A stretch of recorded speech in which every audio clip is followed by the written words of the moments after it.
Mean deviation, ठीक है।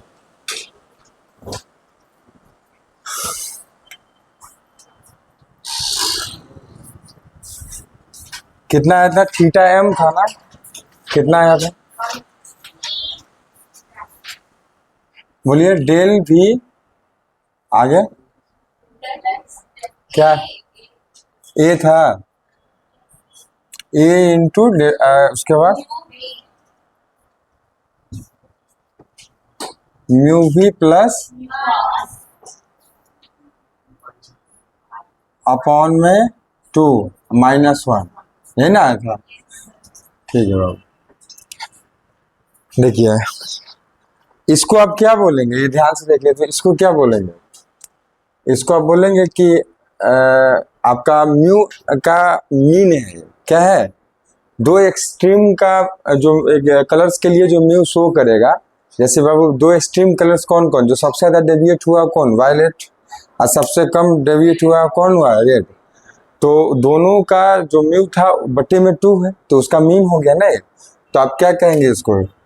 Theta M equal to, बोलिए क्या कहेंगे जल्दी? Mu mean -1। समझ आ गया? अब एक और बात, कुछ बुक्स में देखेंगे कि ये डेल्टा एम से भी इसको डिनोट करता है। क्या है था डेफिनेशन, क्या था? Mean deviation. तो एंगल ऑफ डेविएशन को हम किससे डिनोट कर रहे थे, याद है? डेल्टा से किए थे ना कल। तो बाबू इसको डेल्टा एम से भी करता है, तो आप ये नहीं समझिए कुछ अलग है, ठीक है? तो आप चाहो तो डेल्टा एम कर सकते हैं उसको, ठीक है? ज्यादातर पॉपुलर बुक ये करता है, कुछ बुक थीटा एम करता है, वो चलता है, ठीक है? तो सिंबल है, ओके। चलिए, तो अब एक और यहाँ तक हम लोग करके, इसको थोड़ा सा ये लाइन को लिख लीजिए, ये नहीं ना लिखे थे, हाँ ये इसको बढ़ा लीजिए, जहां तक लिखे थे उसके आगे। ये यहाँ तक तो कल करके ही गए थे, है ना? हाँ ये वाला करना है, लिखना है।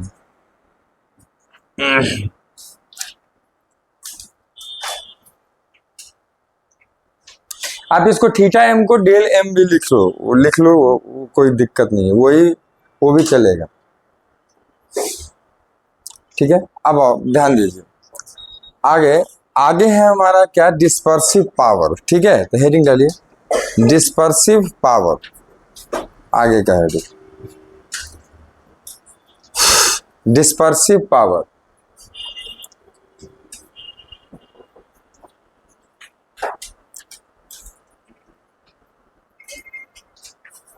डिस्पर्सिव पावर, बाबू ध्यान से देखिए, ये पावर है, तो कहने का मतलब कहीं ना कहीं आपको ये जो चीज होगी वो किस चीज से जुड़ी होगी?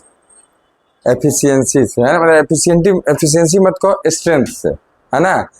तो एक प्रिज्म का ही डिस्पर्सिव पावर होता है। किसका डिस्पर्सिव पावर हम लिखते हैं? प्रिज्म का। तो एक प्रिज्म का डिस्पर्सिव पावर वो स्ट्रेंथ होता है उसका कि वो कितना ज्यादा क्या कर सकते हैं, कितना ज्यादा वो क्या कर सकते हैं, बढ़िया से डिस्पर्सन कर सकता है। किसी व्हाइट लाइट को जितने बढ़िया से डिस्पर्सन कर पाएगा, वो स्ट्रेंथ ही क्या कहलाएगा? Dispersive power. समझ गए? तो बेटा लिखो द डिस्पर्सिव पावर, हेडिंग दे दीजिए, उसमें लिखिए the strength of a prism, the strength of a prism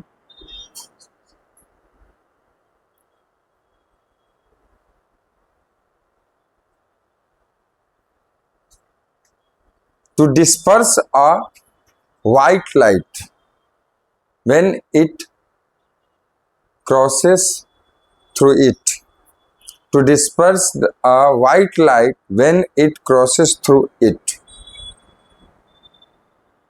is called as dispersive power. It's called as dispersive power. ठीक है बाबू? अब देखिए, प्रिज्म का वो स्ट्रेंथ जिससे वो बढ़िया ढंग से क्या कर पाता है, बोलिए? डिस्पर्सन कर पाता है। डिस्पर्सन क्या था?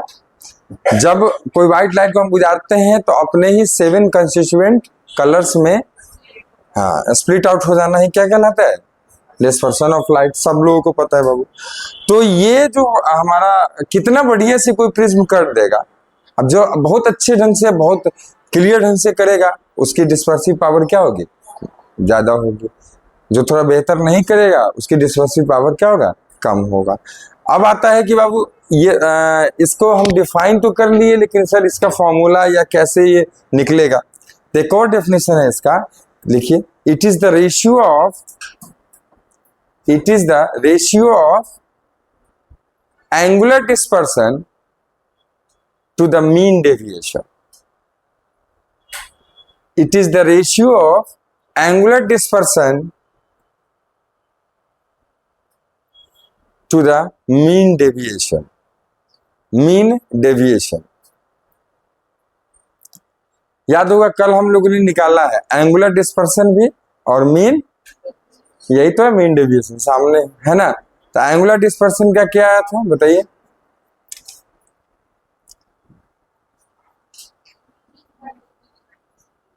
ए इंटू म्यू वाई, ठीक है। तो देखो ए इंटू म्यू भी माइनस बोलो म्यू अपॉन में बाबू क्या हो जाएगा, ए इंटू म्यू एम माइनस 1। आज ही तो निकालेंगे, देखें अभी। तो ए से कैंसिल, तो डिस्पर्सिव पावर इक्वल टू हो जाएगा आपका mu B minus mu R upon mu M minus 1। यही होता है, लिख लीजिए। बहुत छोटे छोटे टॉपिक थे, एक बच गया था, बोले थे कल।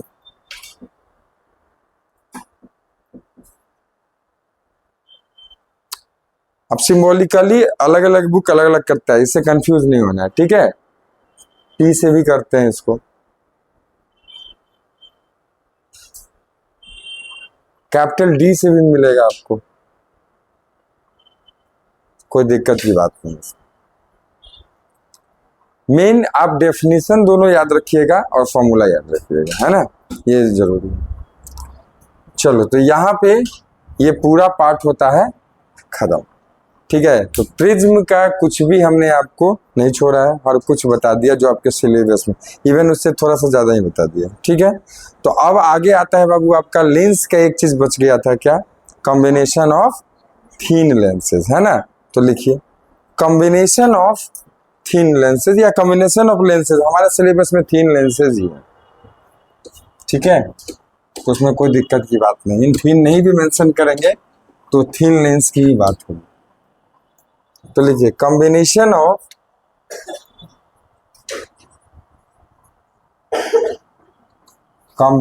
ऑफ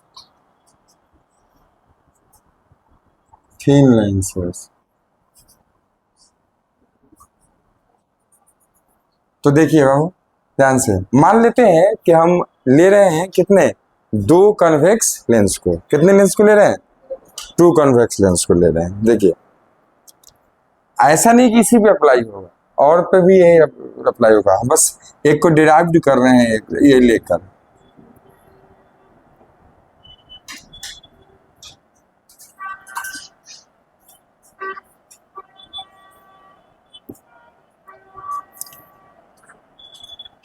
बताइए एक ऑब्जेक्ट है, मान लीजिए एक रे तो ऐसे ही निकल जाएगी, कोई दिक्कत की बात नहीं, आपको पता है। अब अगर दूसरी रे की बात करूं मैं, तो यहां तक जाती है, फाइनली क्या होगा इसका बताओ तो। यहां पर आपको किधर जा रहा है बताइए, रेडर टू डेंसर, तो फिर से नॉर्मल की तरफ देखो। इसका नॉर्मल कहीं ये वाला सरफेस, ये वाला स्फीयर का ये पार्ट होगा, इसका नॉर्मल इधर से पड़ेगा तो ये झुकेगा ही। उसके बाद फिर देखिए ये वाला सरफेस से जाएगा तो क्या होगा, नॉर्मल से दूर जाने में भी झुकेगा, तो फाइनली जो है ये इस तरफ ही आएगा। समझ आ रहा है ना, कि इधर बताएं, समझ रहे हैं। अब देखिए तो इसको क्या किया जाता है, मैं बस शो आउट कर रहा हूँ, हाफ पे ले जाके इसको इंटर करा रहा हूँ इस वाले लेंस में, ठीक है। और फिर इसके वजह से और झुकेगा, है ना। तो फाइनली ये करते करते क्या आएगा, और ज्यादा डेविएट होकर और कहीं, समझ आ रहा है। और एक लेंस के बाद इसका इमेज कहाँ बनना चाहिए था, यहाँ। सिर्फ एक लेंस होता तो ये इमेज बनता, या समझ आ रहा है ना। लेकिन दूसरे लेंस की वजह से फाइनल इमेज कहाँ बना, यहाँ, ठीक है। तो इसको मान लेते हैं आई डैश, इसको मान लेते हैं आई, ठीक है बाबू। अब ध्यान से देखो, इस डिस्टेंस को भी कुछ मान लेंगे, ये होगा ऑब्जेक्ट डिस्टेंस, ये होगा फर्स्ट लेंस का इमेज डिस्टेंस, ये होगा फाइनल इमेज डिस्टेंस। ठीक है, अगर मैं इसको एक यूनिट मानूं, कंबाइंड करने का मकसद क्या होता है, जैसे रेजिस्टेंस का कॉम्बिनेशन पढ़े हैं ना, तो रेजिस्टेंस कंबाइंड हम क्यों करते हैं, कहीं ना कहीं सीरीज और पैरेलल करते हैं तो उससे रेजिस्टेंस और एक इक्विवेलेंट रेजिस्टेंस हमको मिलता है। तो कंबाइंड क्या है पता है, सीरीज में रेजिस्टेंस बढ़ता है कि घटता है, इंडिविजुअल से बड़ा होता है, क्योंकि डायरेक्ट जुड़ता है ना, R1 plus R2 plus R3। तो इसी तरह पैरेलल भी करते हैं तो कुछ एक इक्विवेलेंट रेजिस्टेंस पाने के लिए, इसी तरह सीरीज भी करते हैं इक्विवेलेंट रेजिस्टेंस पाने के लिए। तो यहाँ भी हम कॉम्बिनेशन कर रहे हैं एक अलग चीज पाने के लिए, क्या पाने के लिए कि ओवरऑल कॉम्बिनेशन से हमको क्या मिलता है। तो बताइए, इसको एक यूनिट अगर मानेंगे तो उसको एक लेंस मान लेते हैं। ठीक है, समझ आ रहा है। अब इसको अगर आप देखेंगे फाइनली, तो देखो ये ऑब्जेक्ट था और ऑब्जेक्ट से रे चला था और ये फाइनली कहीं ना कहीं ये डेविएट होके यहाँ क्या बना दिया था, इमेज। और ये क्या होगा, इसका ऑप्टिकल सेंटर। अब चलो वो है तो इसको ओ डैश देते हैं, कोई दिक्कत नहीं, समझ रहे हैं, ऑब्जेक्ट नेम ओ दे दिया। तो इस तरह की चीजें हैं। अब पहली बात को इस चीज को हम समझ गए हैं, तो अब देखो ध्यान से, लेंस फॉर्मूला हम लगाएंगे। तो देखो, बाय द लेंस फॉर्मूला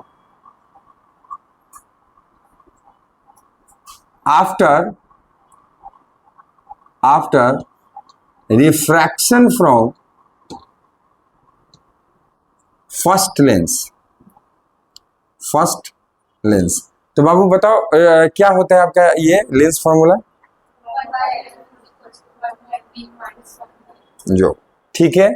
तो बताओ, सिर्फ अगर फर्स्ट लेंस की बात करिए तो इससे रिफ्रैक्शन जब हुआ तो आप अगर लेंस फॉर्मूला लगाएंगे तो क्या करेंगे बताइए, फर्स्ट लेंस का बताओ, इमेज आई डैश है कि आई है, कोई दिक्कत तो नहीं है।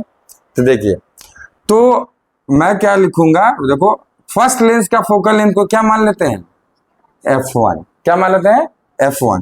तो ये चलो ऐसे शुरू में यही लिख लेते हैं, 1/v1, v1 क्या माने हैं ध्यान से, सब हम बाद में लिखवा देंगे, नोट्स में बनवा के लिखवा देंगे, टेंशन न लीजिए। 1/v1 मतलब क्या, फर्स्ट लेंस का इमेज डिस्टेंस। तो 1/v1 माइनस क्या हो जाएगा, 1/u। u1 क्यों नहीं कर रहे, क्योंकि ऑब्जेक्ट इसके लिए यही है, जो मेन ऑब्जेक्ट है, जो कॉम्बिनेशन के लिए ऑब्जेक्ट है वही तो इसका भी ऑब्जेक्ट है ना। तो क्या हो जाएगा, 1/u इक्वल टू बाबू क्या हो जाएगा, 1/f1 क्या हुआ, फर्स्ट लेंस का फोकल लेंथ। ठीक है, तो इसको मान लेते हैं इक्वेशन फर्स्ट। अब फिर से देखो, द लेंस फॉर्मूला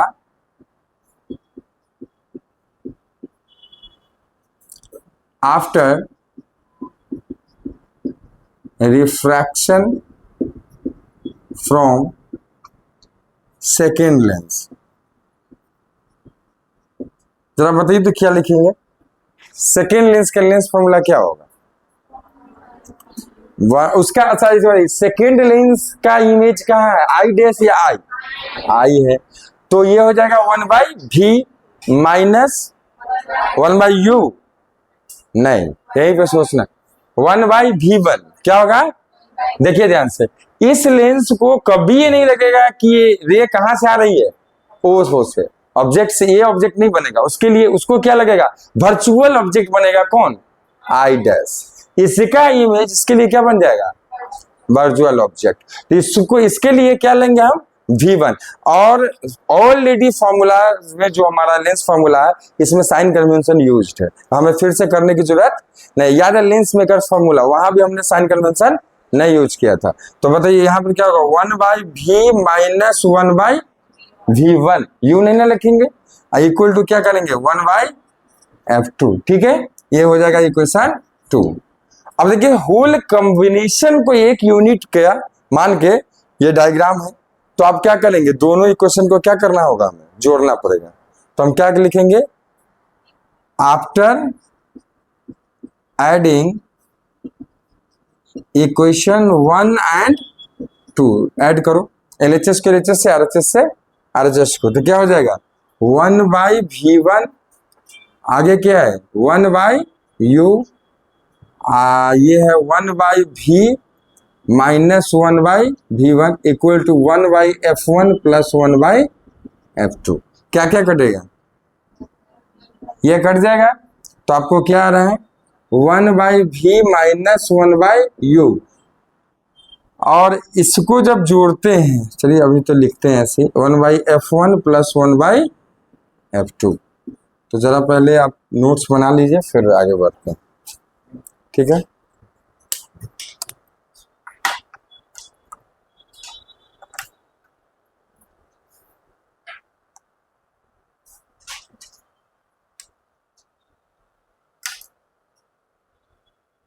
सिर्फ दोनों डायग्राम बनाइएगा, फिर कुछ लिखा देंगे, फिर आगे आप नोट डाउन करिएगा, सिर्फ दोनों डायग्राम।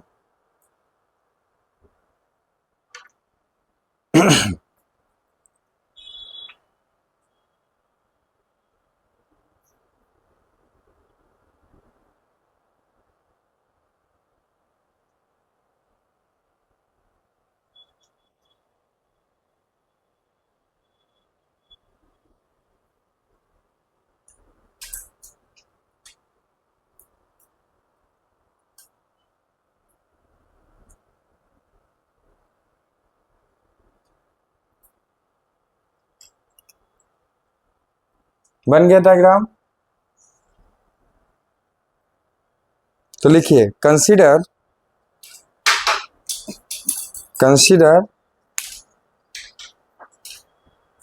या कुछ लोग बना रहे हैं, लिखो, बनाइए बाबू, बना लो, बोलना चाहिए ना।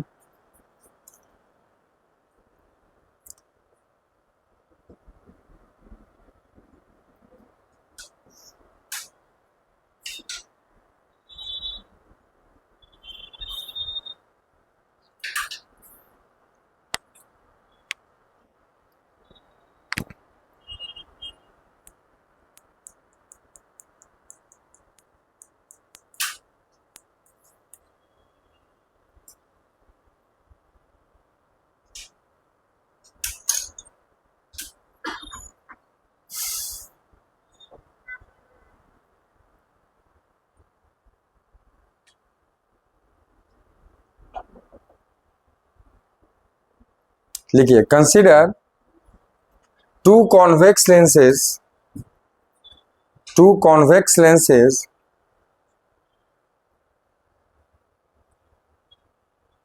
combined with each other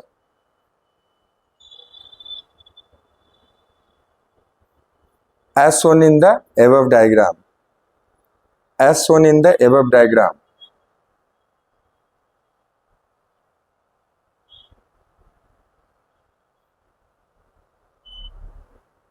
late फिर से नीचे से लेट, ये लिखना बाबू, F1 इक्वल टू क्या माने थे बोलिए, focal length of first lens, तो लिख लीजिए let F1 equal to focal length of first lens. जल्दी जल्दी, F2 equal to focal length of second lens.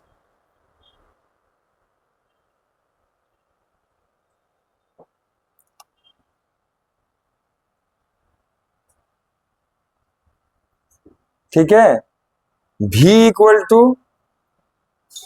Final image distance,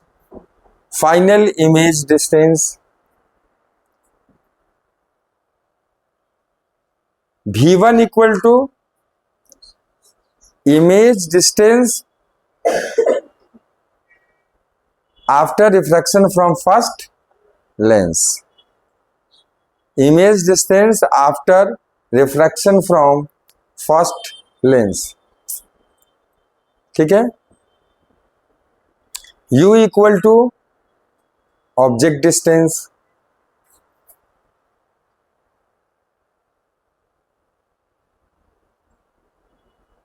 ठीक है, समझ गए। लिखिए कैपिटल F इक्वल टू, जो अभी यूज नहीं किए अब करेंगे, capital F equal to equivalent focal length of combination of both lenses, equivalent focal length of combination of both lenses, equivalent focal length of combination of both lenses. ठीक है बाबू, तो अब आप पूरा वहां यहां से यहां तक नोट कर लीजिए फटाक से।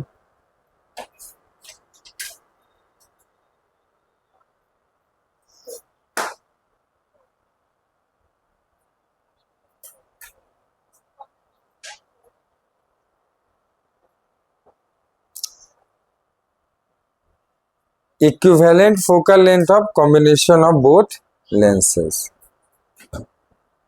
अब यहां से पूरा नोट डाउन करिए जल्दी से।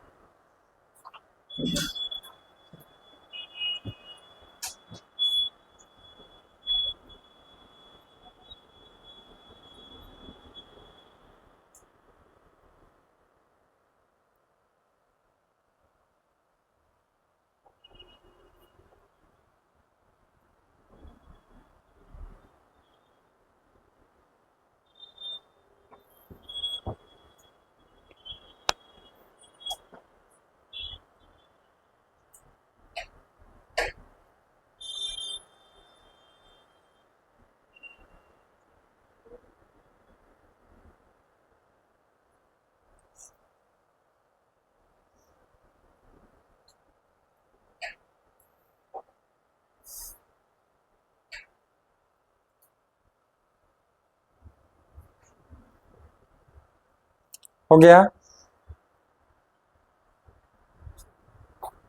अब देखिए,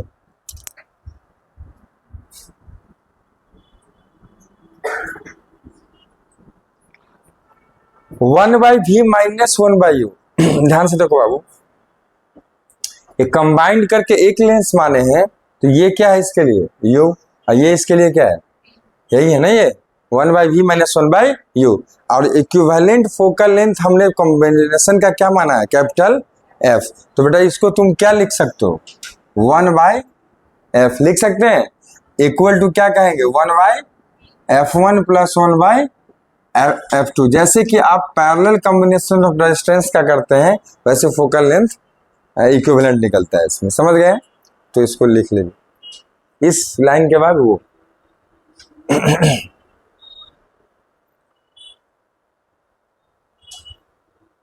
अब इधर देखिए, reciprocal of focal length plus के साथ किसका होता था, क्या होता था, पावर ऑफ द लेंस। तो क्या कॉम्बिनेशन, ये दो लेंसेज का जो कॉम्बिनेशन है, इसका पावर कितना होगा, ये हम नहीं लिख सकते इसको P। यहां से ये पावर किसका होगा, फर्स्ट लेंस का, ये पावर किसका होगा, सेकेंड लेंस का। मतलब P1 प्लस P2। समझ में आ रहा है, हाँ तो लिख लीजिए।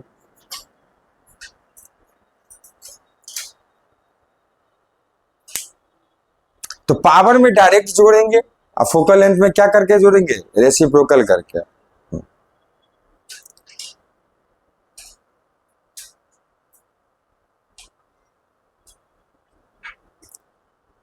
लिखिए आगे, स्टार लगा के एक पॉइंट लिखिए कि इफ एन, स्मॉल एन लिखिएगा, if N lenses are connected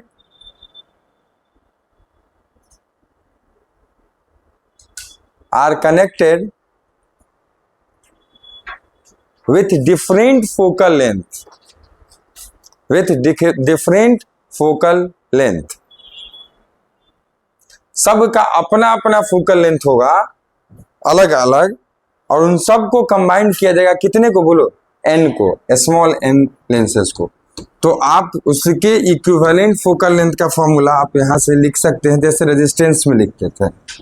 क्या लिखते थे, तो लिखते थे भाई one by F equal to क्या हो जाएगा, बोलिए, plus one by F two, one by F three, and so on one by F N हो जाएगा।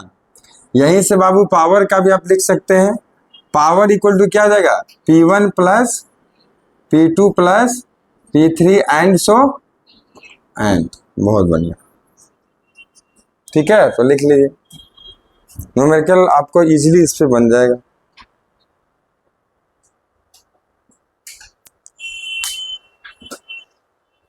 लाइट के न्यूमेरिकल जो रे ऑप्टिक्स का है बहुत आसान होता है। बना रहे हैं कि नहीं, हाँ तो बढ़िया।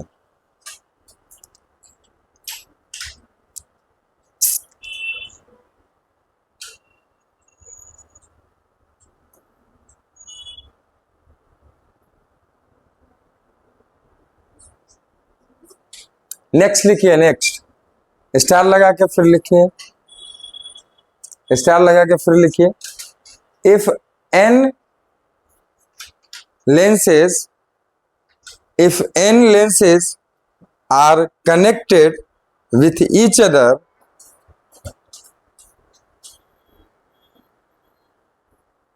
if n lenses are connected to each other भी लिख सकते हैं, या with each other लिखो ज्यादा बेहतर है, with each other and having equal focal length and having equal focal length. Equal होगा तो बेटा क्या हो जाएगा बोलो, 1/f इक्वल टू, बोलिए 1/f 1/f 1/f कितने टाइम्स जोड़ेंगे, n टाइम्स, तो क्या n/f हम नहीं लिख सकते? और बाबू यहां से अगर f की बात कर लें तो क्या हो जाएगा, हाँ पलट जाएगा, हाँ f/n, और पावर क्या हो जाएगा आपका, p टाइम्स pp को जोड़ेंगे, सॉरी n टाइम्स pp को जोड़ेंगे तो क्या हो जाएगा np, अरे हो जाएगा। हाँ। अगर 2 टाइम x को जोड़े तो 2x, 3 टाइम जोड़े तो 3x, तो p को हम n टाइम जोड़ेंगे तो np। सारे के फोकल लेंथ बराबर है तो पावर्स भी क्या होंगे, इक्वल होंगे, दैट्स वाई। तो यहाँ पे कॉम्बिनेशन ऑफ लेंस होता है खत्म, आपके सिलेबस में ही, ठीक है। तो ओवरऑल मैंने आपको पूरा इधर बेसिक्स जितने थे, कहने का मतलब रिफ्लेक्शन एंड रिफ्रैक्शन, मैंने सब कुछ करा दिया, इवन ज़्यादा ही करा दिया, जो आपके सिलेबस से थोड़ा ज़्यादा ही, सिलेबस में जितने हैं सब कुछ हो गया। तो नेक्स्ट टॉपिक बनता है आपका ऑप्टिकल इंस्ट्रूमेंट, तो हेडिंग डालिए ऑप्टिकल इंस्ट्रूमेंट, ऑप्टिकल इंस्ट्रूमेंट्स।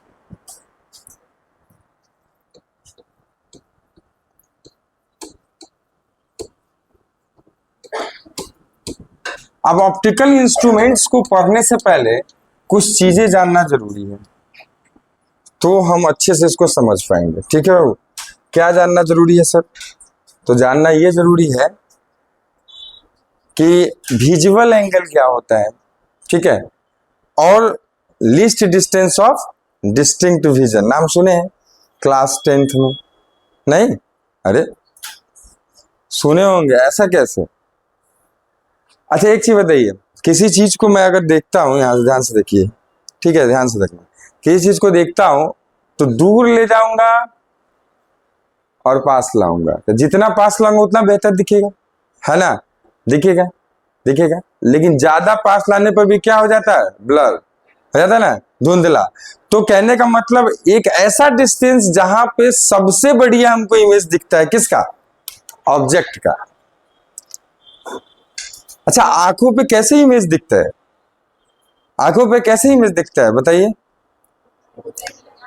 है ना, और कहीं ना कहीं लेंस के थ्रू उसका इमेज कहाँ, हमारा रेटिना पे बनता है, और रेटिना से ऑप्टिकल नर्व्स जुड़े हुए हैं जो दिमाग को इन्फॉर्म देते हैं न्यूरॉन्स को, और न्यूरॉन्स को पता है कि ये मार्कर है, ब्लैक कलर का है, ये सब फीड है, हम लोगों को बचपन से दिमाग में ये सब ब्लैक कलर क्या है, किसको मार्कर कहते हैं, किसको पेन कहते हैं, किसको मोबाइल कहते हैं, ये सब हमको पता है, किसको एसी कहते हैं, है ना, ये सब पता है, तो हम देखते हैं फिर पहचान जाते हैं। तो बेहतर कहाँ दिखेगा, एक ऐसा डिस्टेंस जहां सबसे बढ़िया दिखेगा, है ना, तो उस डिस्टेंस को हम बोलते हैं least distance of distinct vision, ठीक है, जहां सबसे बढ़िया हमको दिखता है। और एक और बात, वो डिस्टेंस एकदम ह्यूमन बीइंग के लिए, ह्यूमन जितने हैं हम सभी, मेल हो या फीमेल उससे फर्क नहीं पड़ता, उसके लिए फिक्स है 25 सेंटीमीटर, ठीक है ना। तो least distance of distinct vision को कैपिटल डी से हम डिनोट करते हैं बाबू, और वो जो डिस्टेंस है वो कितना है, 25 सेंटीमीटर, ठीक है। ये तो बात हो गई। दूसरी बात की विजुअल एंगल क्या है, ठीक है, तो विजुअल एंगल के लिए देखिए ध्यान से, मान लीजिए आई है कहीं यहाँ, राक्षस वाला आंख चलो अपने को समझने से मतलब है वैसे। तो बाबू अगर मैं क्या करूं, ध्यान से देखिए, किसी ऑब्जेक्ट को रखता हूं इस पे, इसके सामने, तो जब हम लोग उसको देखते हैं, ध्यान से देखिएगा, तो एक वो क्या बनाता है, एंगल सबटेंड करता है। आंखों पे क्या सबटेंड करता है? एंगल सबटेंड करता है। अब ध्यान से समझिए, ये एंगल जितना बड़ा होगा, ये एंगल जितना बड़ा होगा उतना ही मैग्नीफाइड इमेज हमको दिखेगा। किस चीज का? ऑब्जेक्ट का। समझ आ रहा है? क्योंकि अगर देखेंगे तो चलो, ये तो अच्छा आंख ऐसे कुछ आई का बॉल्स की तरह होता है, पता है ना, पढ़े ना ह्यूमन आई, हाँ कुछ इस तरह से होता है ना। तो अब देखो, ज्यादा अपने को उसमें बायोलॉजी में नहीं जाना है, बायोलॉजी वाले सर पढ़ाएंगे वो, ठीक है। इधर देखिए, अपना फिजिक्स जितने से काम चल जाए वही। तो देखो, अब देखो इसमें ऑब्जेक्ट, ध्यान से देखना बाबू, ये यही चीज क्या होता है, कहीं ना कहीं ये एंगल वर्टिकली क्या होंगे? अपोज इक्वल एंगल होंगे, और कहीं ना कहीं रेटिना पे हमारा यहाँ पर क्या बनता है? उसका इमेज बनता है। तो जितना ज्यादा बड़ा एंगल होगा उतनी ज्यादा बड़ा एंगल इधर भी बनेगा, और इमेज भी क्या होगा? उतना ही बड़ा होगा। तो हमको इमेज उतना अच्छा मैग्नीफाइड इनलार्ज दिखेगा। समझ रहा है? तो माइक्रोस्कोप का सबका काम क्या है? करता कुछ नहीं है, मतलब कि टीनी पार्टिकल्स का वो क्या करता है? मैग्नीफाइड इमेज हमको दिखाता है। और हमारे आंखों पे उसका एंगल, जब इमेज को देखते हैं तो उसका क्या बोलते हैं, इमेज से हमारा आंखों पर जो विजुअल एंगल है वो क्या होता है? बड़ा सस्टेंड करता है, सबटेंड करता है, और जिसके वजह से हमारा इमेज भी कैसा बनता है? बड़ा। और हम उस चीज को देख पर मतलब एबल हो जाते हैं देखने को, है ना, जिससे हम ओपन आइज से नहीं देख पा रहे थे। तो हम by the help of microscope, चाहे वो सिंपल हो चाहे कंपाउंड, वो सब पढ़ेंगे आगे, तो उसकी मदद से हम देख लेते हैं। समझ आया ना?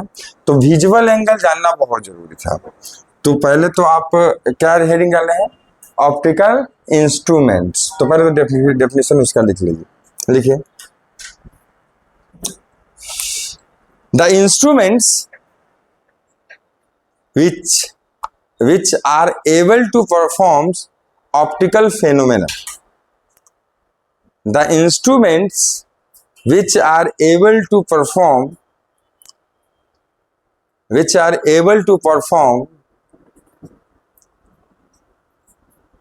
क्या? Optical phenomena are known as the optical instruments.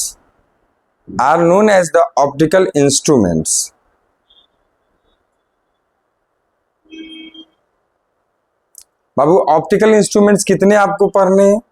2, एक माइक्रोस्कोप और एक टेलीस्कोप, ठीक है। इधर देखिए सब लोग, माइक्रोस्कोप 2 प्रकार का, सिंपल और कंपाउंड, और टेलीस्कोप भी 2 प्रकार के, रिफ्रैक्टिंग एंड रिफ्लेक्टिंग, ठीक है।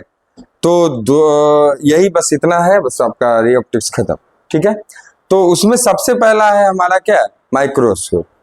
तो उससे पहले ये लिख लो, एक लाइन और उसमें लिखिए, there are 2 types of optical instruments.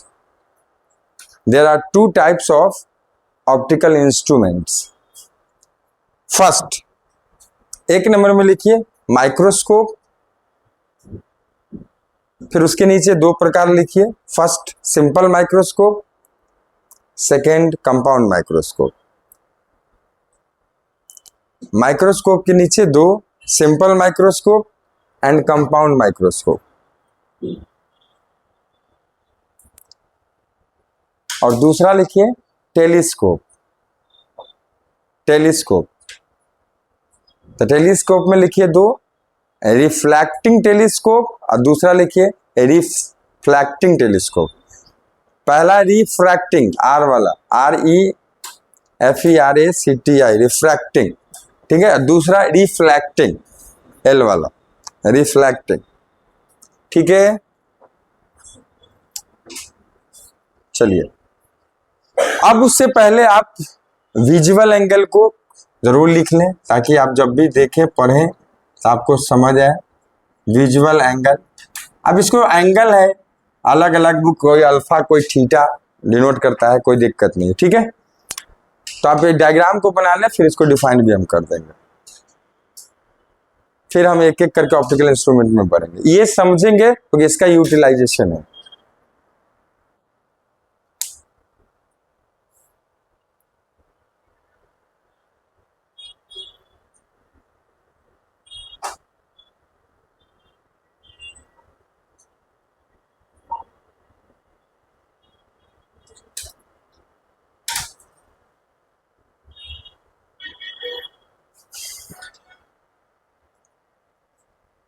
ठीक है, बन गया। दोनों बना लीजिए, एक सिंपल आई बना के है, एक अंदर में भी क्या होता है वो भी हम लोग देख लिया।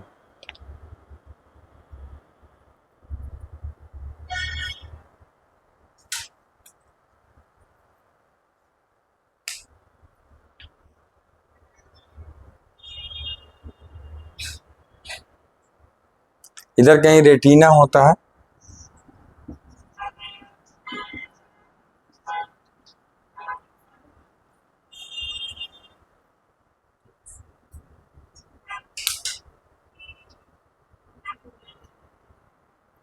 तो लिखिए the angle subtended on the eye, या ऐसे लिखिए the angle subtended on the eye, the angle subtended on the eye by the object, by the object is called as visual angle, is called as visual angle। देखो तो बाबू इधर सब लोग, ये आपको क्या लगता है, ये बहुत लार्ज ऑब्जेक्ट में भी आंखों पे जो एंगल सबटेंड होता है बहुत ही स्मॉल होता है। तो स्मॉल एंगल के लिए स्मॉल एंगल अप्रोक्सीमेशन बताए थे, tan theta sin theta theta सब क्या होता है इक्वल, समझ आ रहा है ना। तो बाबू आप लिख सकते हैं इस केस में tan थीटा, मान लो ये ए बी है, ठीक है, और ये ओ है पॉइंट, वही चीज यहाँ भी, ठीक है। तो tan थीटा इक्वल टू क्या लिखेंगे, बोलिए ए बी बाई, बोलो O B, A B by O B, ठीक है। तो ये इस कंडीशन में आप अप्रोक्सीमेटली इसको क्या लिख सकते हैं, theta equal to A B by O B, ठीक है, तो लिख लीजिए।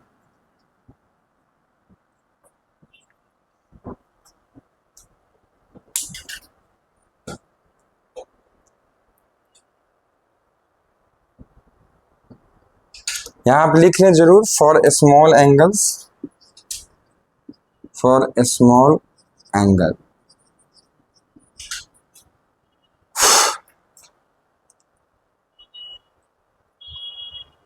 चलिए अब हेडिंग डालिए सिंपल माइक्रोस्कोप, सिंपल माइक्रोस्कोप।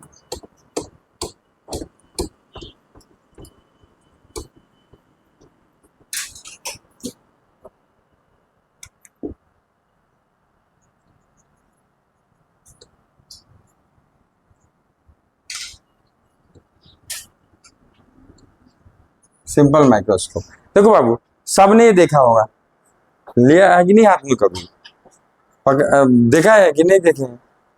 देखा है ना, गोल वाला होता है, उसमें एक डंडी लगी होती है ना, ऐसे। ये बचपन में तो हम लोगों ने उसका ये भी किया था एक्सपेरिमेंट, सूर्य की रोशनी में कागज जलाने के लिए, है ना। हाँ, क्यों वो कागज क्यों जल जाता था,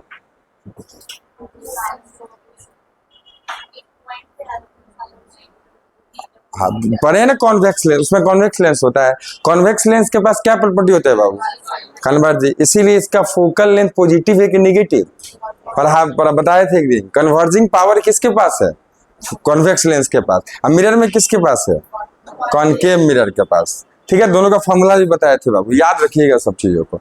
तो अब देखो ये एक जगह पे क्या करता है, कन्वर्ज कर देता है, light is a form of energy. अभी सर क्या पढ़ा आज, क्या सर पढ़ाए हैं, अल्टरनेटिंग करें, नहीं पढ़ाए आज क्लास, क्या कल से होगा, अच्छा अच्छा। तो जब आप इलेक्ट्रोमैग्नेटिक वेव पढ़ेंगे, ठीक है, तो सुमित सर आज नहीं लिए क्लास, लिए क्या पढ़ाए, अच्छा अभी वही चल रहा, बात बचा हुआ है, अच्छा। तो अब देखिए जैसे ये वो पढ़ाएंगे आपको इलेक्ट्रोमैग्नेटिक वेव, ठीक है। तो आप देखेंगे उसमें कि लाइट के पास क्या है, एनर्जी है। लाइट जो है in the form of electric field and magnetic field वो ट्रेवल करता है, ऑसिलेटिंग इलेक्ट्रिक फील्ड जनरेट करता है मैग्नेटिक फील्ड को, और ऑसिलेटिंग मैग्नेटिक फील्ड जनरेट करता है इलेक्ट्रिक फील्ड को, और दोनों एक दूसरे से परपेंडिकुलर होता है, ठीक है। और जो डायरेक्शन ऑफ प्रोपेगेशन है इन दोनों के परपेंडिकुलर होता है, मतलब तीनों एक दूसरे के साथ क्या है, perpendicular. That's why electromagnetic wave is a transverse in the nature, transverse nature इसीलिए कहा जाता है, तीनों एक दूसरे के क्या है, परपेंडिकुलर है। मतलब वाई में अगर क्या है, इलेक्ट्रिक फील्ड चल रहा है, तो एक्स में या जेड में मैग्नेटिक फील्ड, और बढ़ रहा है किधर, रिवर्बरेट करते हुए बढ़ रहा है किधर, एक्स में। तो देखो तीनों एक दूसरे के क्या है, परपेंडिकुलर है। तो ये आप वहां देखेंगे कि light is a form of energy. Energy कितना होता है, एच न्यू, सुना होगा, एच एफ का हो या एच न्यू, न्यू से ही या एफ से, दोनों से हम फ्रीक्वेंसी को डिनोट करते हैं, ठीक है। तो वो जो एनर्जी है लेके आता है, तो एनर्जी एक जगह कन्वर्ज हो रही है ना, तो किसी न किसी फॉर्म में तो चेंज होगी, तो हीट के फॉर्म में, तो इसीलिए वो जल जाता था, ठीक है। तो आपका simple microscope nothing, simply a convex mirror, convex lens, समझ आ रहा है।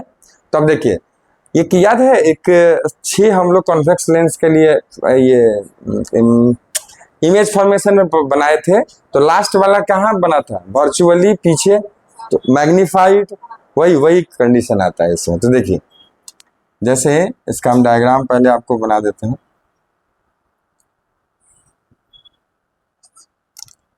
अब जैसे ही ऑप्टिकल सेंटर और किसके बीच आप रखते थे, याद है, फोकस के बीच में ऑब्जेक्ट को रखते थे, तो क्या होता था इसका, हस्र, हाँ। तो देखिए यहां से एक रे ऐसा गया, तो कहीं ना कहीं कहां से जाएगा, फिर ये फोकस से, और दूसरा कहां से गुजार देते हैं, ऑप्टिकल सेंटर से, ठीक है। तो ये दोनों कैसा होता था, डाइवर्जिंग, ठीक है। तो कहीं ना कहीं इसको पीछे करिए,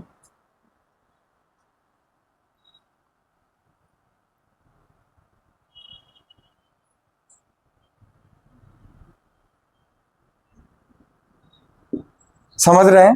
तो ये हमारा क्या बनता था, वर्चुअल इमेज। तो ए बी मान लीजिए इसको, तो ये आपका क्या हो जाएगा, ए डैश बी डैश। अब ध्यान से देखिएगा, मान लेते हैं कि एंगल जो सबटेंड हो रहा है कितना है, बीटा, ठीक है। अभी माने हैं, क्यों माने हैं उसकी बात करेंगे। तो पहले तो इसको बनाइए, फिर बात करते हैं। एरो जरूर दे दें, एरो छूटा हुआ है, एक यहां और एक यहां।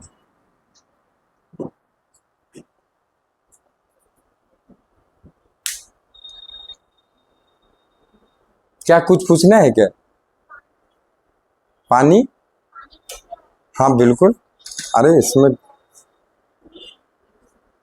इसमें कोई कहना है, तो पानी तो है ही, क्या है, अच्छा, आपका बायो है क्या, ओह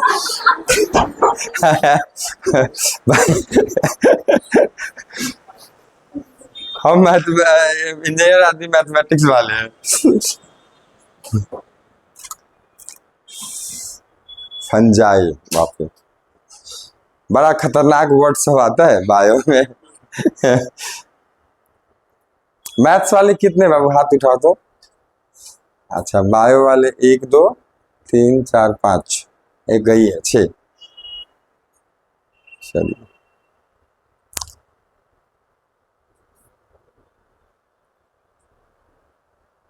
जब मैं 10th के अंदर था ना, तभी से बायो से मेरे को थोड़ा सा एलर्जी होने लगा था, ठीक है।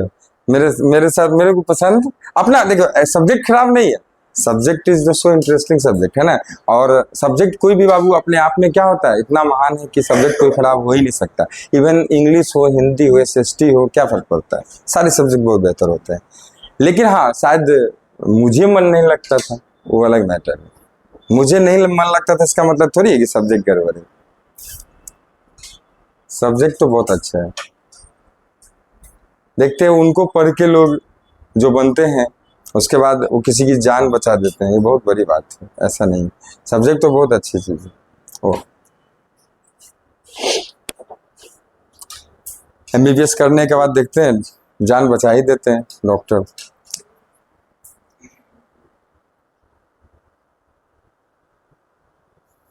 बन गया बाबू। तो देखिए, हर एक ऑप्टिकल इंस्ट्रूमेंट के लिए हम क्या यूज करेंगे, तो हम यूज क्या करेंगे, मतलब हम जो निकालेंगे वो मेन अपना पर्पस होगा निकालना कि कितना अच्छे से, आइए, अच्छे से वो इमेज को इनलार्ज इमेज या मैग्नीफाइड इमेज बनाता है। इसके लिए क्या डिस्क्राइब होता है, मैग्नीफाइंग पावर, है ना, या मैग्निफिकेशन भी कहते हैं उसको, किसका, ऑप्टिकल इंस्ट्रूमेंट का। ठीक है, तो हेडिंग डालिए मैग्निफिकेशन ऑफ सिंपल, या ऐसे लिखिए ना, मैग्निफिकेशन ऑफ, इसी जगह डेफिनेशन के डिफाइन कर देंगे, सबके लिए वो बराबर होगा। ठीक है, तो लिखिए मैग्निफिकेशन ऑफ, इसमें ही हम करा देते हैं, मैग्निफिकेशन ऑफ ऑप्टिकल इंस्ट्रूमेंट, इसी के अंदर ये सारे इंस्ट्रूमेंट में एप्लीकेबल होगा, यही डेफिनेशन सेम, कोई चेंजिंग नहीं। या आप ब्रैकेट में लिख लो और करके मैग्नीफाइंग पावर भी बोलते हैं।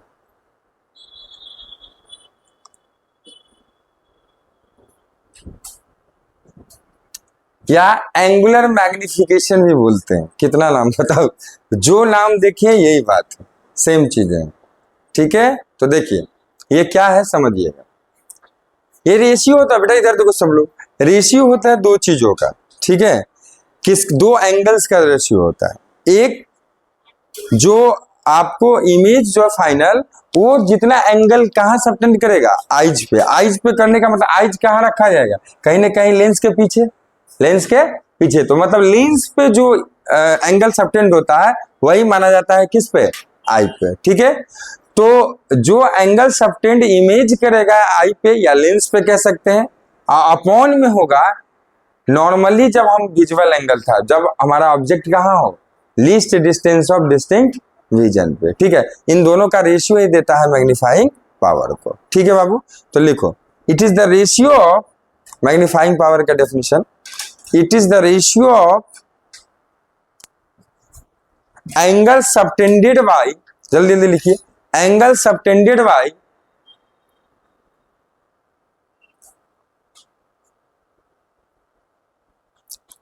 Magnified image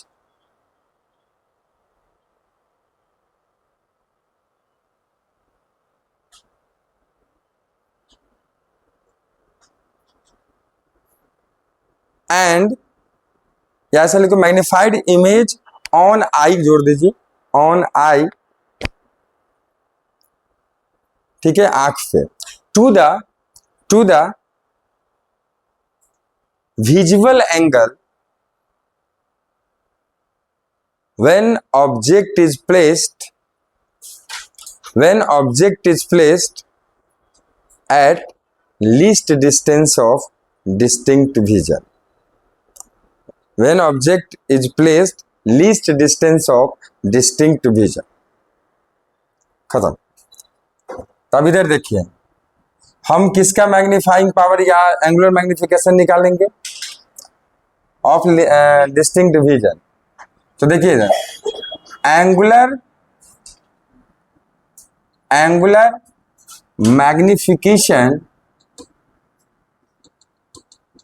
of simple microscope.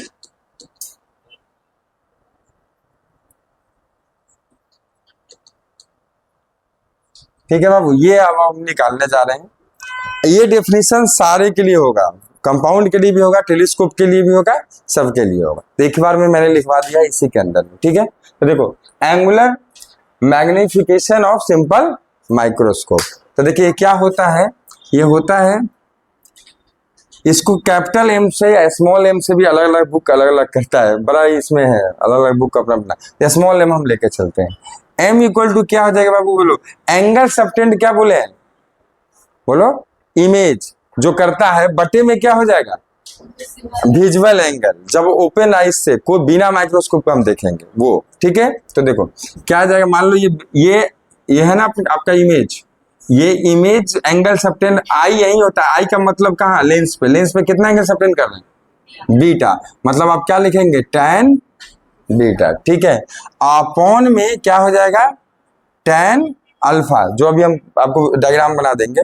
तो ये लगभग इक्वल किसके होता है, बीटा बाय अल्फा, क्योंकि सारे एंगल क्या है स्मॉल एंगल से। ठीक है, इसको मान लेते हैं इक्वेशन फर्स्ट, ऐसे में हम वैल्यूज को पुट कर देंगे। ठीक है, अब देखो जरा एक डायग्राम विजुअल एंगल वाला तो पहले भी बता चुके हैं, फिर भी देख लीजिए।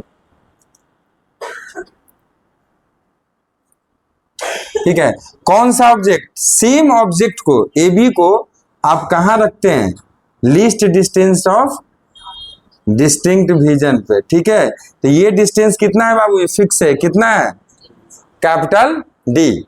तो ये जो एंगल सबटेंड करेगा ये कितना कर रहा है, अल्फा। समझ में आ रहा है, तो यहीं से हम लिख देते हैं tan अल्फा इक्वल टू, बताओ लगभग अल्फा इक्वल टू क्या हो जाएगा, ए बी बाई, बताइए डी, होगा कि नहीं होगा, तो लिख लीजिए।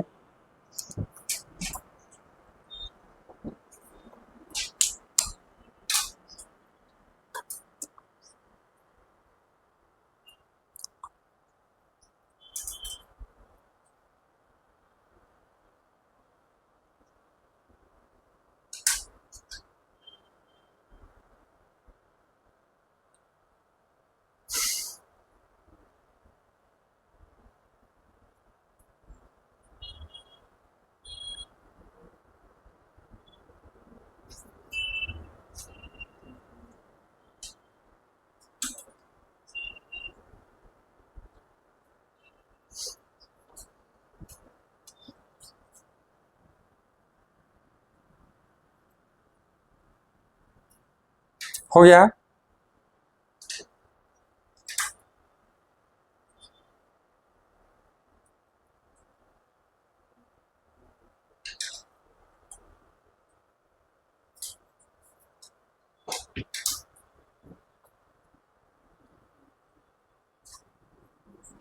तो in triangle A O B, ध्यान से देखो तो दिख रहा है बाबू, वहां पर दिख रहा है बाबू, tan बीटा इक्वल टू क्या हो जाएगा, बोलिए लगभग ये किसके बराबर होगा, बीटा के कितना होगा, बोलो, A B by B O होगा, बी ओ या ओ बी। ठीक है, अब बाबू ये देखो ये है क्या, ऑब्जेक्ट डिस्टेंस, क्या है ऑब्जेक्ट डिस्टेंस, तो आप चाहो तो इसको यहां लिख भी सकते हैं, ये क्या है आपका u, ये क्या है बोलो, ये क्या है v, है ना। तो अब देखिए आप इसको लिख सकते हैं ए बी बाई यू, हो जाएगा। Put the value of tan beta, या बीटा भी उसको कहते हैं, and tan alpha in equation कौन सा, 1 कर देंगे पुट।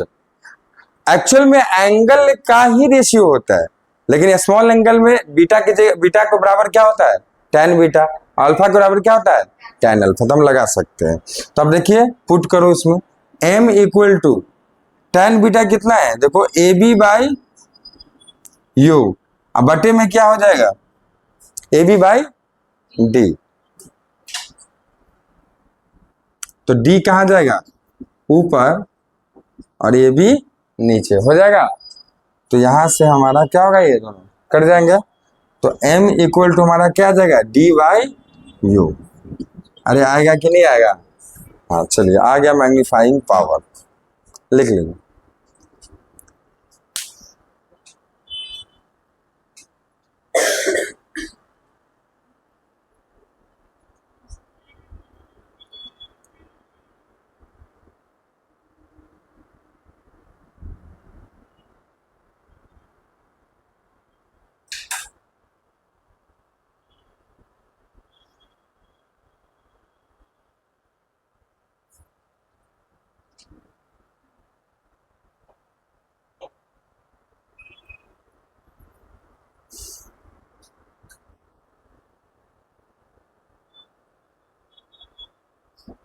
हो गया बाबू, जल्दी करिए।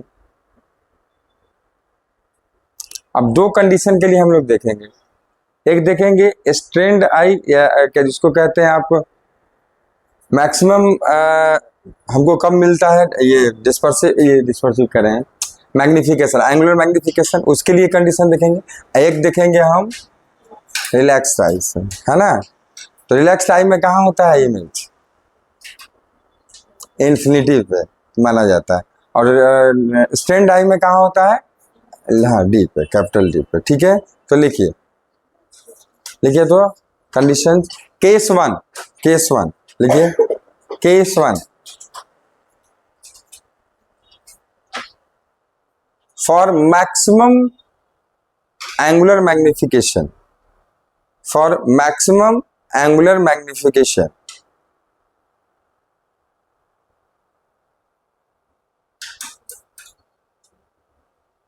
ब्रैकेट में लिख लो बाबू, ब्रैकेट में विथ स्ट्रेन्ड आई, आंखों पे बड़ा इसमें जोर पड़ता है, स्ट्रेन मतलब कि दिक्कत में रहता है, ठीक है ना, इसलिए।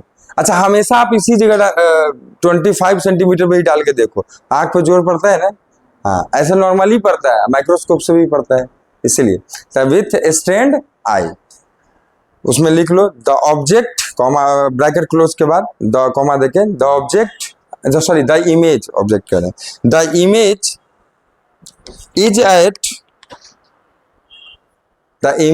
is at least distance of distinct vision, least distance of distinct vision,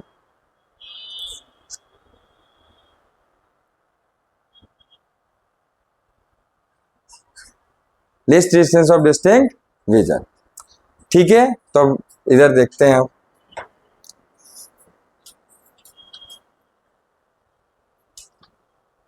क्या हुआ? इमेज ही तो लिखा है, क्या लिखा है? इमेज ही तो लिखा है, तो ऑब्जेक्ट कैसे आप लिख लिए? ऑब्जेक्ट होना चाहिए। अच्छा,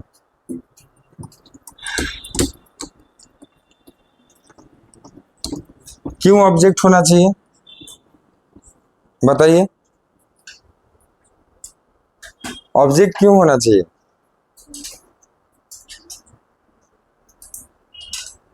अरे बोलो तो,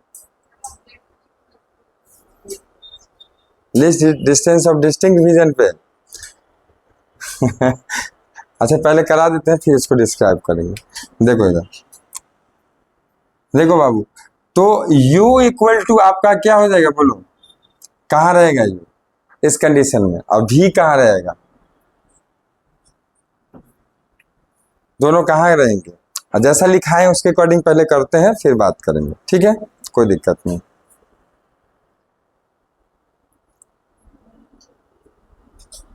u कहाँ रहेंगे? u पे,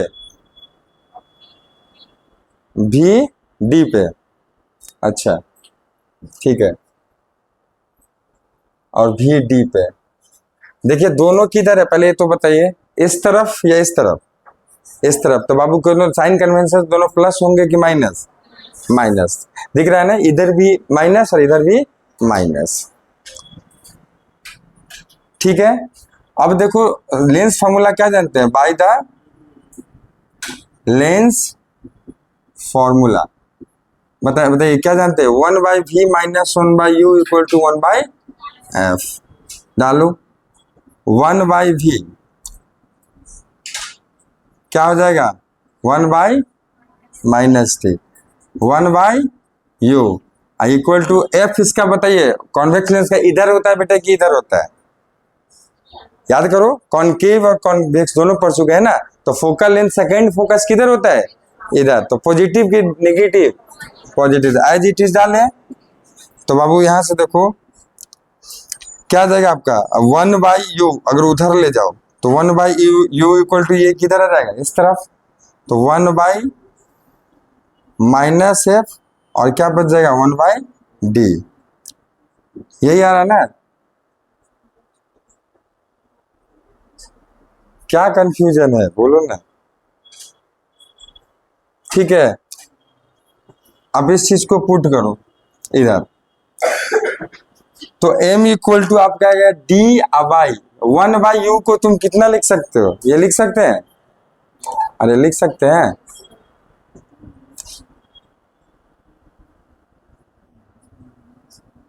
एक 1/u, तो इसको इधर कर दो, हाँ ठीक तो है, 1/u इक्वल टू इस तरफ कर दिए, इसको इधर ले आए, ठीक है। और ये आ गया बाबू तुम्हारा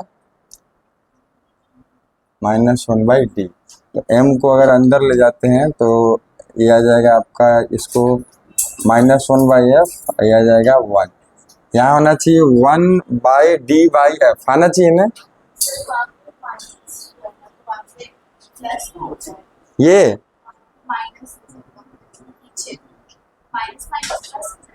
यहाँ, अच्छा हाँ सही तो कर रही है। ये माइनस यू को एक बार माइनस को एकदम माइनस माइनस क्या आ जाएगा, प्लस हो जाएगा। ठीक है तो सही है। तो 1/u इक्वल टू उधर ले जाओगे तो क्या आ जाएगा बाबू, 1/f प्लस 1/d। ठीक है, रुक जाओ, 1/f प्लस 1/d। तो अगर ये करेंगे तो 1/f प्लस 1/d, तो आपका कितना आ जाएगा, देखो d/d क्या आ जाएगा बाबू, 1, यह क्या आ जाएगा d/f। बिल्कुल सही है, यही होता है। वो हम अभी मिलाते ना, नहीं बोले कि मैं बोला कि कहीं रॉन्ग तो हो रहा है, कहीं किसी छूट रहा है, लिखो।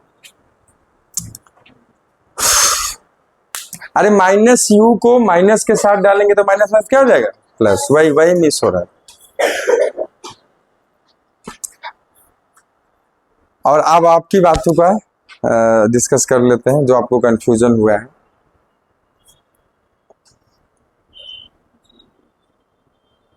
याद है इसका मैग्निफिकेशन सिंपल माइक्रोस्कोप का, देखियो बुक में, याद है,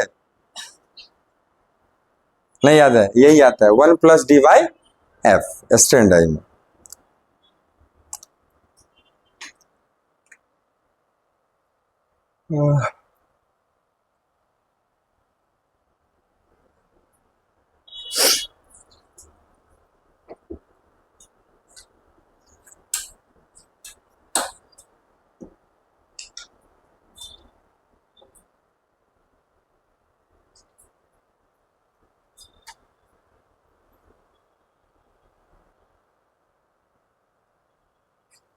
इसी में ना मेन मैग्निफिकेशन का फॉर्मूला ये है, इसमें ही पुट करना है 1/u का वैल्यू। देखो 1/u का वैल्यू डाल दिए, आ गया।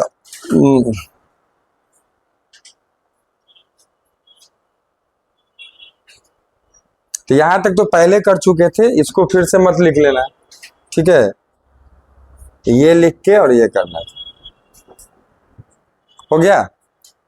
इधर देखिए बाबू, जो आपको कंफ्यूजन ये हो रहा है कि sir list distance of distinct vision पे ऑब्जेक्ट होगा तो हमारी आई जो होती है क्या होती है, स्ट्रेंड होती है ना। थोड़ी सी ज्यादा देर रखेंगे तो आंखों पर क्या होगा, परेशानी तो उसकी बढ़ेगी ना। तो आप ये सोच रहे हैं, लेकिन यहाँ इमेज फॉर्मेशन की बात हो रही है, समझ में आ रहा है। तो इमेज फॉर्मेशन कौन कर रहा है, मतलब कि हम हाई हम कह सकते हो कि इन लार्ज और मैग्नीफाइड इमेज किसका देख रहे हैं, ऑब्जेक्ट का, किसकी मदद से, simple microscope.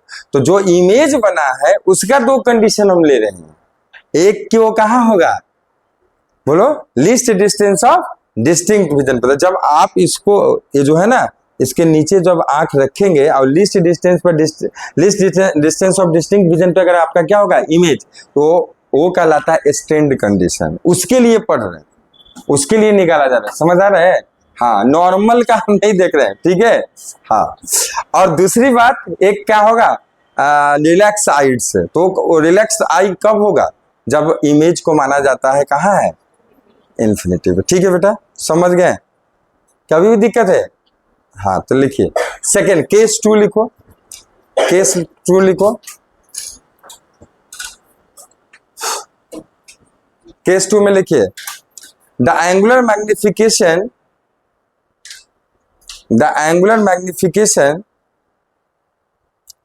with relaxed eye with relaxed eye, ठीक है। अब बेटा इसमें लिख लेना, कॉमा देखे, in this condition the image is assumed to be at infinity. ठीक है, ये आप खुद से करेंगे, आप लोग करिए तो। बस v इक्वल टू क्या हो जाएगा आपका, इंफिनिटी। हाँ, इंफिनिटी में माइनस मत लगा लेना, माइनस प्लस सब करो इंफिनिटी रहेगा, ठीक है। हाँ करिए,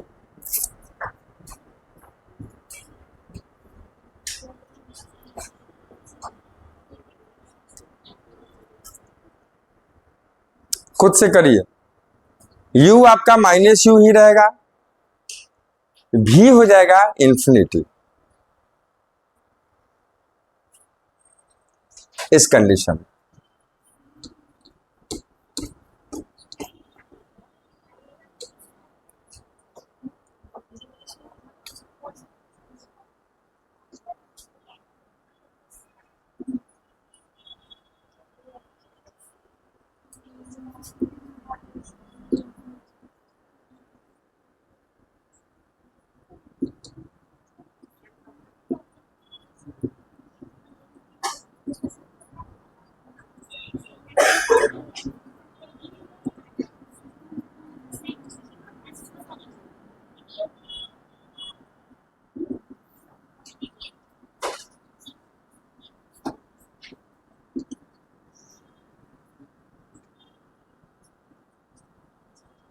क्या ये आया सभी लोगों को? डी वाई एफ बिल्कुल सही है। ठीक है, तो याद रखिए बाबू, इधर देखो, स्ट्रेंड आई से हमारा मैग्निफिकेशन क्या आता है? 1 प्लस डी वाई एफ, और नॉर्मल आई से क्या आता है? D by F. कोई दिक्कत तो लिख लीजिए। और यहाँ पे खत्म होता है क्या आपका? Simple microscope. ठीक है,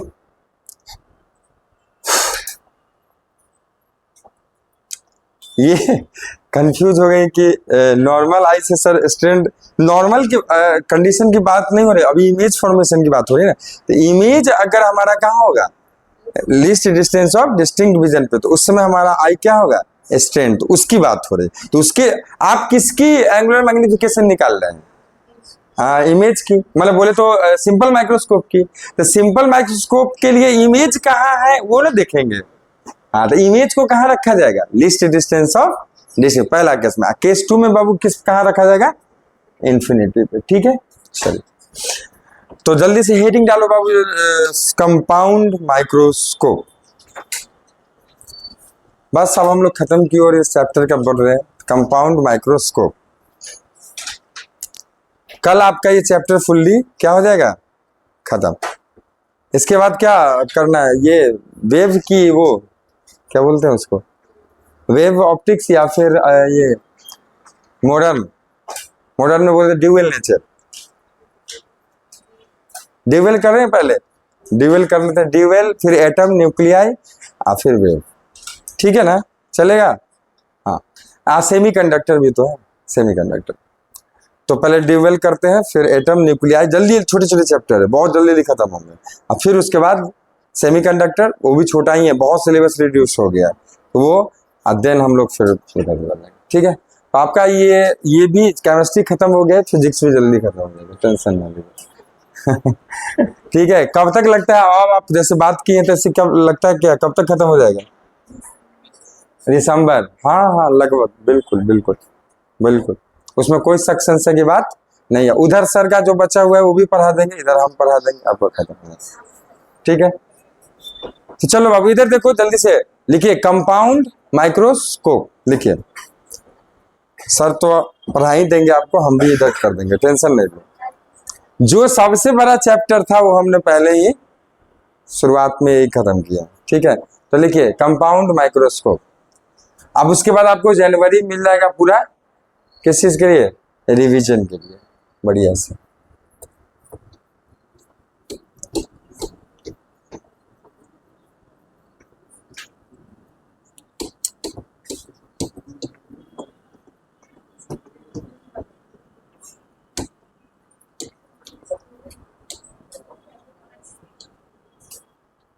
अच्छा, एक चीज बताइए, कौन कौन लोग कंपाउंड माइक्रोस्कोप का डायग्राम देखे हैं बुक में? बड़ा भयानक लगा क्या है?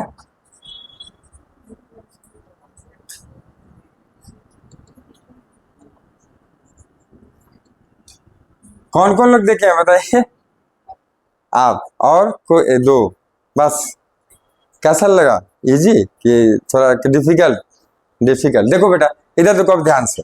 2 लेंस इसमें होते हैं, उसमें कितने लेंस थे? 1, इसमें 2 है, दोनों कॉन्वेक्स। जितने माइक्रोस्कोप है, टेलीस्कोप है, सब में कौन होगा? कॉन्वेक्स लेंस वही यूज होगा। ठीक है, कहीं पे कॉनकेव नहीं होगा। और दूसरी चीज, रिफ्लेक्टिंग करेंगे तो उसमें मिरर भी आएगा। ठीक है, वो तो मिरर का रिफ्लेक्टिंग का ऐसे भी आपको क्या करना है? क्वालिटेटिव करना है।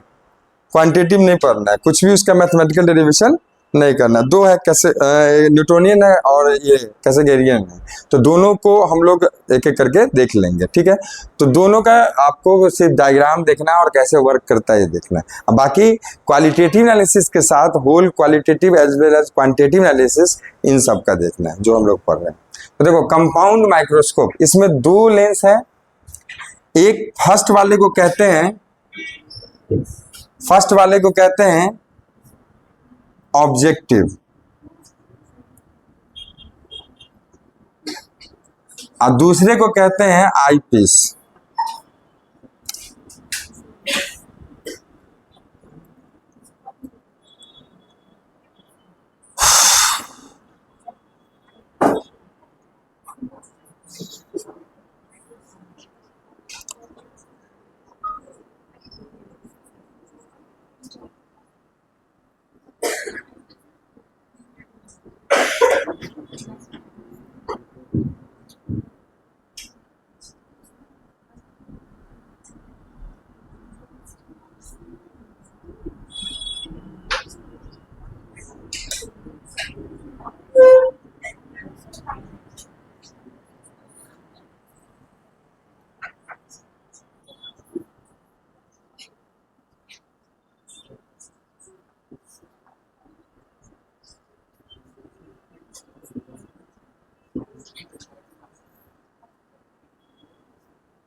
हाँ, थोड़ा सा बातों को बंद करें।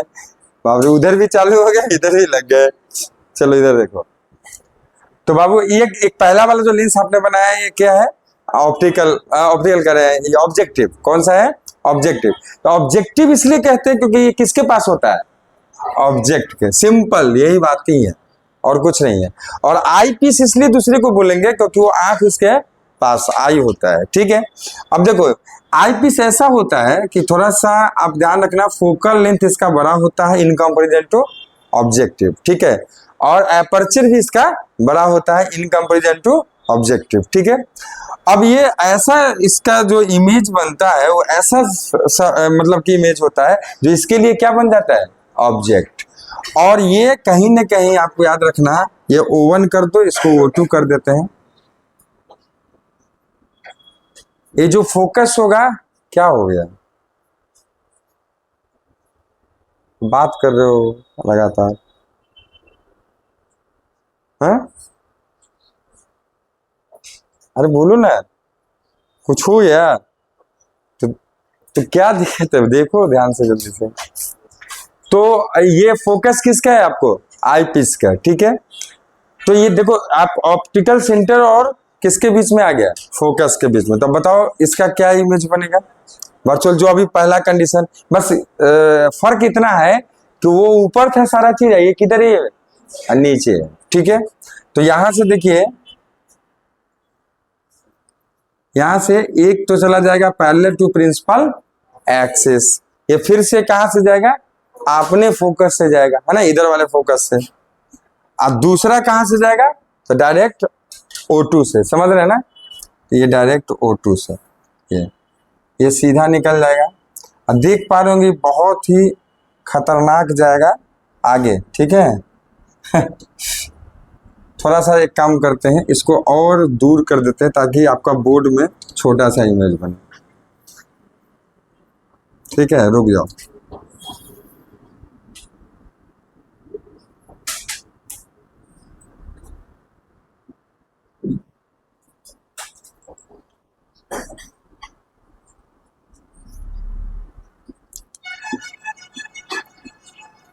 ठीक है, ये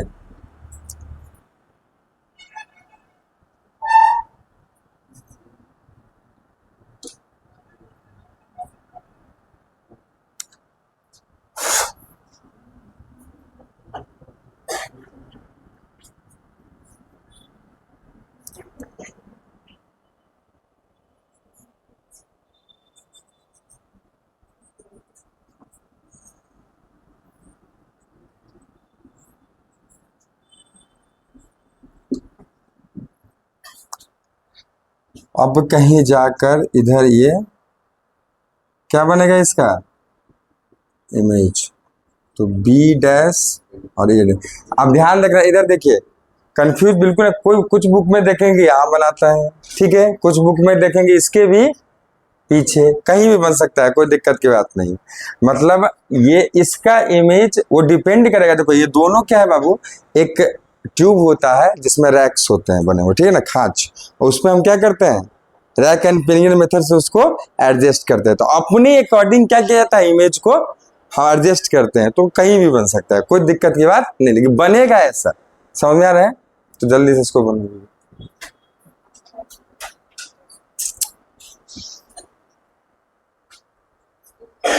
थोड़ा सा छोटा आप लोग बनाना, ठीक है। क्या हो गया भाई मेरे, ठीक है, जल्दी बनाओ, बोलो।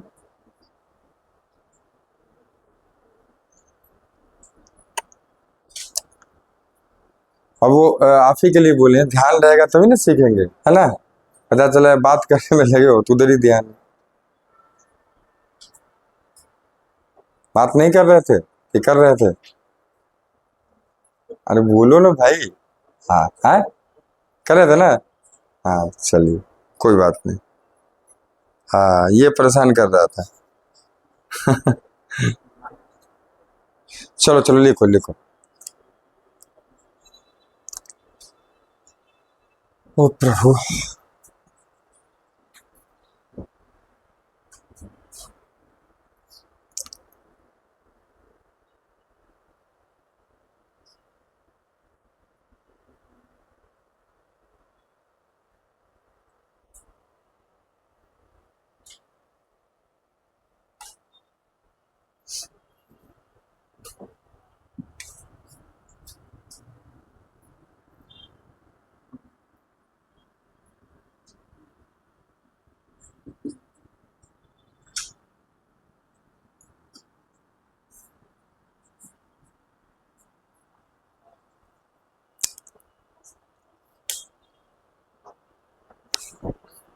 गर्मी लग रहा है।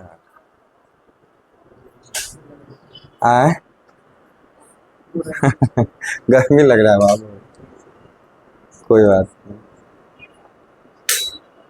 हाँ थोड़ा देर के लिए चला दीजिए, वहाँ लाइट भी है ना, तो उसका भी है।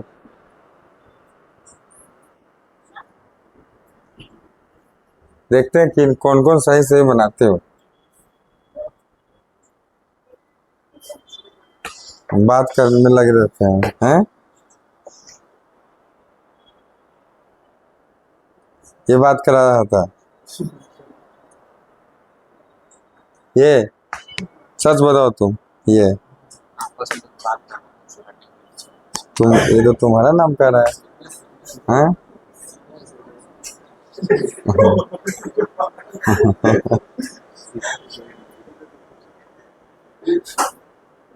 ना ये तो सीधा नहीं है ना। अच्छा चलिए चल जल्दी लिखो।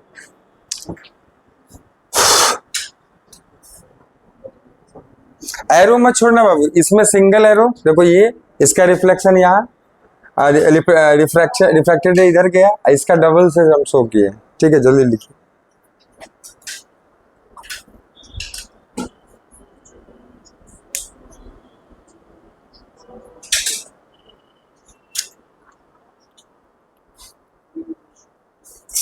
कोई जरूरी नहीं, टेंशन नहीं लेना कि सर यही हम मेरा है, इधर भी आ जाएगा इधर भी आ जाएगा, कोई दिक्कत की बात नहीं है।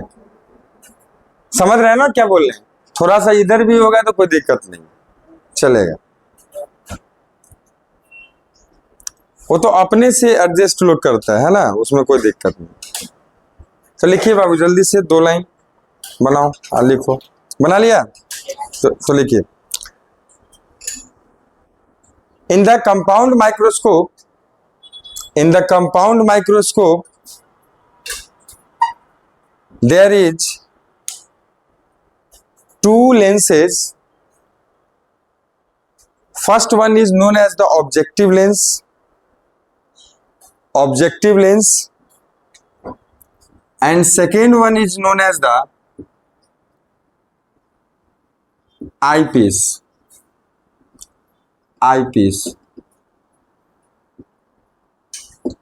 ठीक है, first one is known as the objective lens, second one is known as the eyepiece, I piece.